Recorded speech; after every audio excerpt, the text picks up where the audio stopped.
ভারতের রাষ্ট্রদূত প্রণয় বর্মাকে তলব করেছে পররাষ্ট্র মন্ত্রণালয়।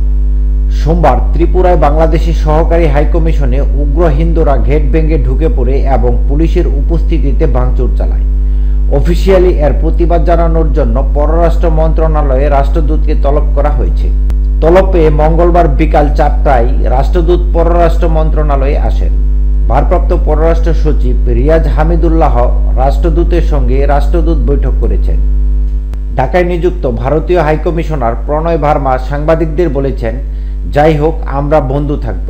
আমরা একটি ইতিবাচক, টেকসই ও গঠনমূলক সম্পর্ক তৈরি করতে চাই। আমরা অনেক বিষয়ে কাজ করছি।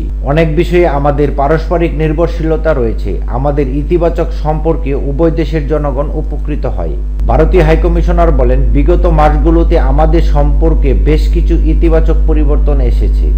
বিদ্যুৎ, জরুরি পণ্য সহ বেশ কিছু ইতিবাচক দিক নিয়ে আমরা কাজ করছি। আমরা বাংলাদেশের অন্তর্বর্তীকালীন সরকারের সঙ্গে কাজ করছি এবং ভবিষ্যতেও একসঙ্গে কাজ করে যেতে চাই।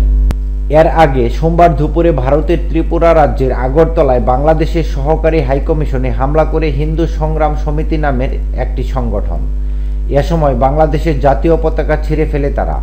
এ ঘটনায় দুঃখ প্রকাশ করেছে ভারতের পররাষ্ট্র মন্ত্রণালয়।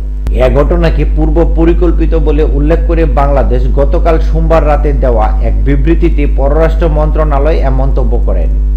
এছাড়া হামলার তদন্ত করতেও ভারতকে অনুরোধ করে বাংলাদেশ।